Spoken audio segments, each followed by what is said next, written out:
Welcome to PeopleTech, the podcast of WorkforceAI.news. I'm Mark Pfeffer.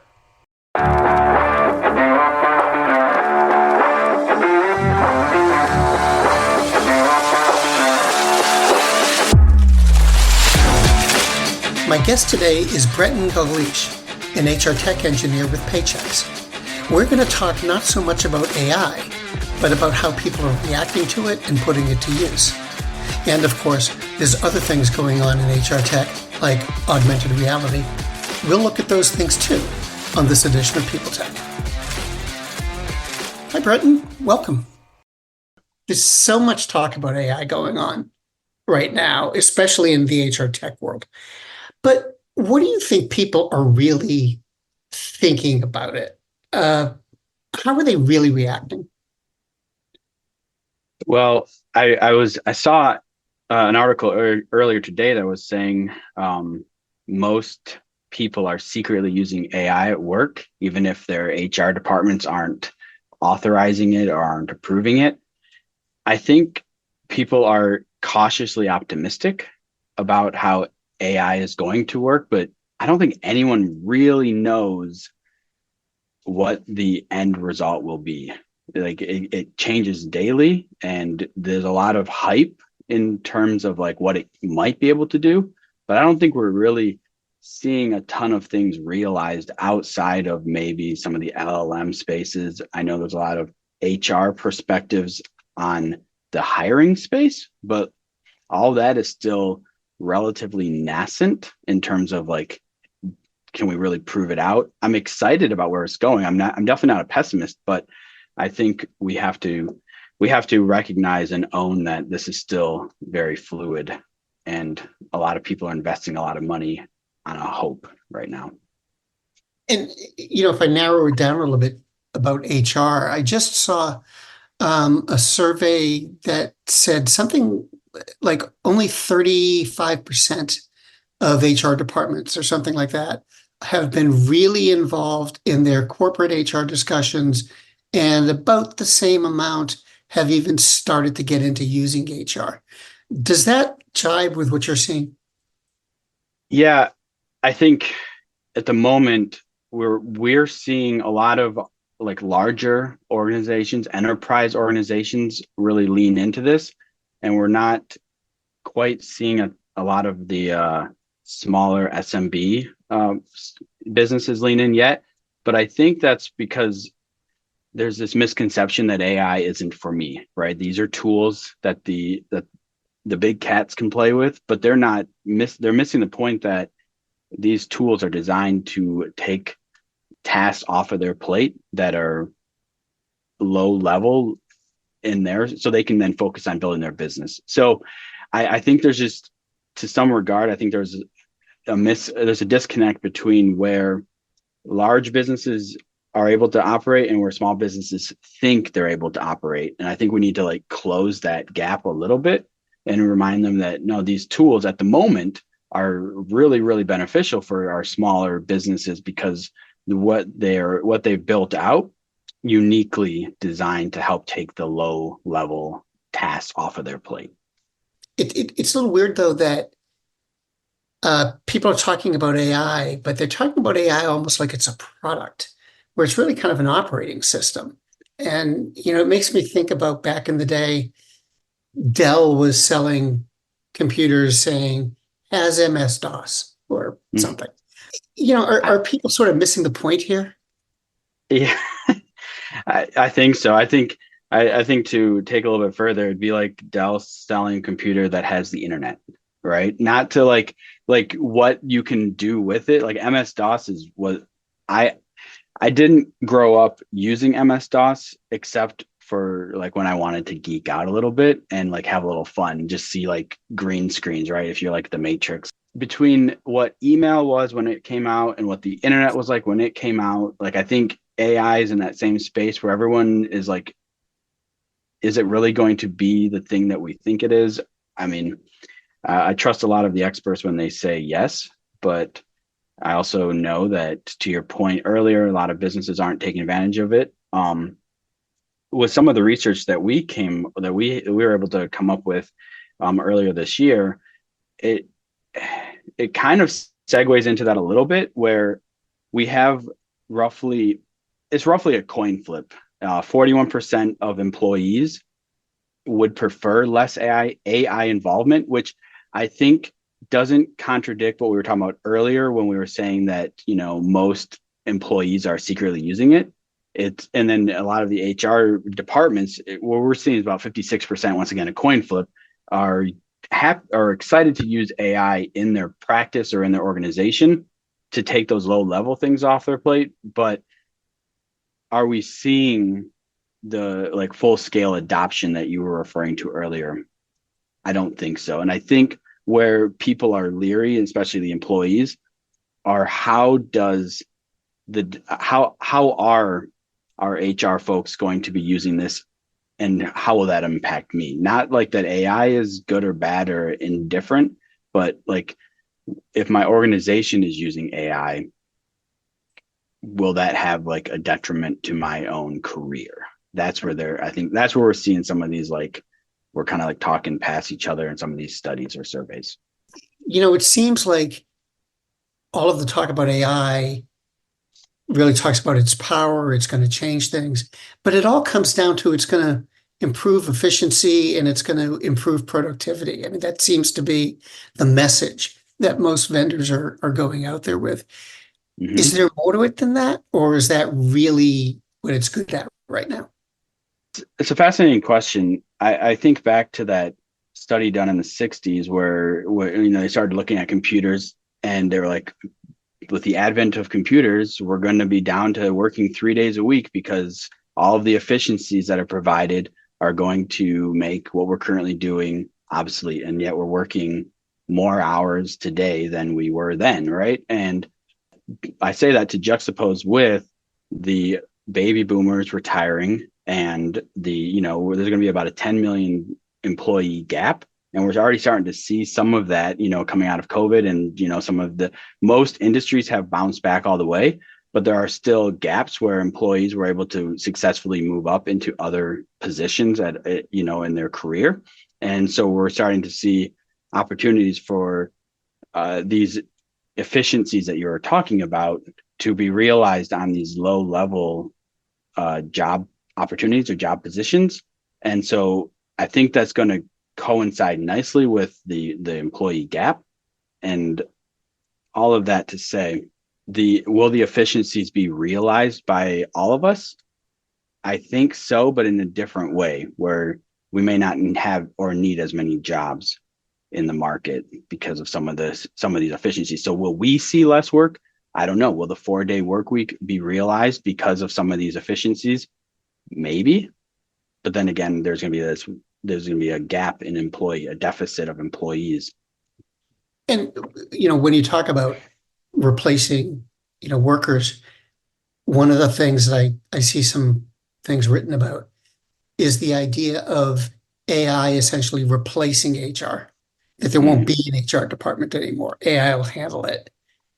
Doesn't Yeah, really sound thinking. no, our research would coincide with that assessment perfectly. We saw almost 3 out of 4 employees would prefer that conflict resolution and disciplinary actions be handled by a human, right? I was listening to one of your recent podcasts, and they were talking about, would I want to be interviewed by an AI? And it's like, no, I don't know that I would, right? And this phrase "human in the loop" will likely be banned by that. I don't know if you've heard, but there's a school in northern Michigan that has a list of banned words every year. Okay. Yeah, people, that they're overused. I imagine "human in the loop" will be one of those banned words in 2025. But the point is, like, there's no way that we can do human resources, or we can even do work itself without humans, legislatively or practically, right? This is one of those weird opportunities where things come together, whether it's from a legal perspective or just like, this is what my employees want. They're not quite ready for some kind of unknown to kind of rule their future. Are employers in line with that? I mean, employees have certain concerns about wanting to deal with people employers are looking for ways to be more efficient and save money. Hmm. So, but are they feeling like they want to keep people involved in HR as strongly as the employees want them to? I would imagine that completely. Yes, so they need the employees. I mean, HR has proven, especially during the result, like during the past few years with the pandemic, HR has stepped up and become not only an integral member of the executive suite, but a trusted partner for employees as well. You know, when there's so much uncertainty, knowing that you have a person that you can connect with, whether it's virtually or in person, but having that person that you can trust and rely on is not something that businesses can afford to lose. So you've got this advanced technology, and then you've got people. And I'm wondering, what are the dangers that AI might present to HR?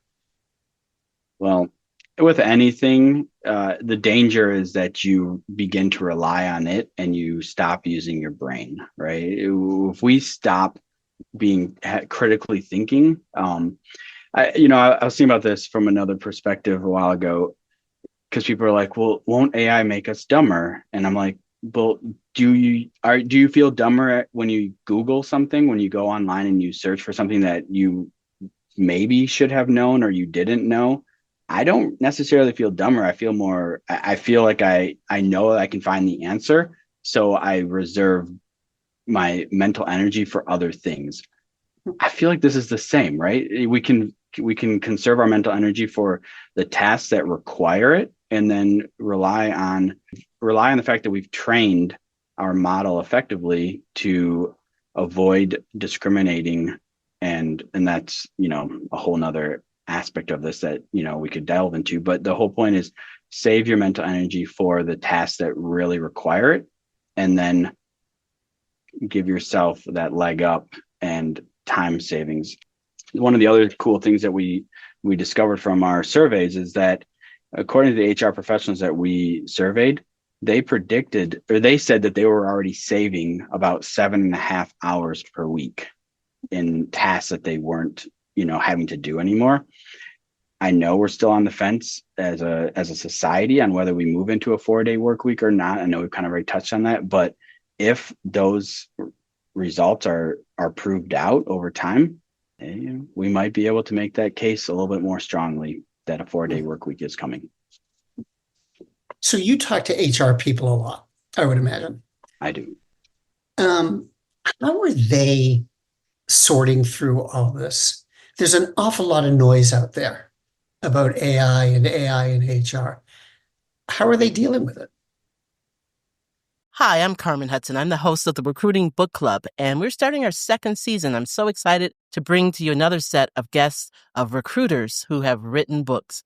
We are excited to have some very special guests this season. We've got Shally, we've got Craig Fisher, James Ellis, and quite a few other people that we're going to bring on board to tell us about what they wrote, why they wrote it, and maybe we'll veer off into a conversation about recruiting on all types of topics and subjects that happen in our industry.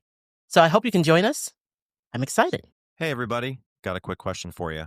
Is your job easy, stress free, and full of rainbows and sunshine every single day? Yeah, I'd say that's a big fat no. Hi, I'm David Noe, host of Speakeasy HR, presented by Payroll Partners, and proud to be part of the Work Defined community. Take a step down into my Speakeasy live on LinkedIn and YouTube, where we tackle HR and business challenges through raw, uncut, unfiltered conversations. This is HR like you've never heard it before. Bold, real, and full of practical takeaways. Real guests, bold insights, authentic conversations that drive change. Catch every episode on demand through your favorite podcast platform or all the content at speakeasyhr.com.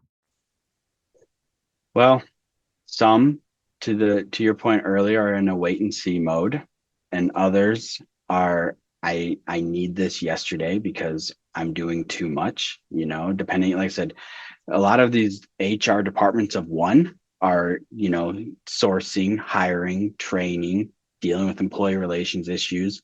The list goes on. and anywhere that they can shave off a few hours they're going to be excited about. On the other hand, there are those concerns about ethics and discrimination and whatnot that have to be balanced effectively and accurately. So a lot of folks are really mixed on this one. Wait and see, or let's go. I can't help but ask, we've been talking about AI and, Mm-hmm. we're sort of in tune with the industry there. Everybody's talking about AI. Yeah. But what else is interesting to you when you look at HR tech right now? Are there things going on that you think are just being given short shrift? Yeah, well, I'm super excited about where we can go with augmented reality. I don't know that that's gotten as much airtime as it should, but with the prevalence and the ability to make these smart glasses that can overlay, the digital world on top of the real world, there's a massive push for increasing training opportunities, right? Instead of like the mental load between watching a video, remembering that video, and then going to apply what you saw in that video into real world versus being able to see step by step that what you need to do is crazy. And so I think outside of AI, I think augmented reality is going to really change how we train our employees, how we work as employees. There's just so much there. I have 3 monitors in front of me. I could have 1 pair of glasses and have an infinite number of monitors wherever I'm at, right? Mm-hmm. I'm not necessarily stuck to my seat in the same way going forward. So I'm pretty geeked out about where we're going to go with that as well. Brenton, thanks very much for stopping by and talking with me. It's been great, and I hope you'll come back. Thanks, Mark. I really appreciate it. Look forward to it.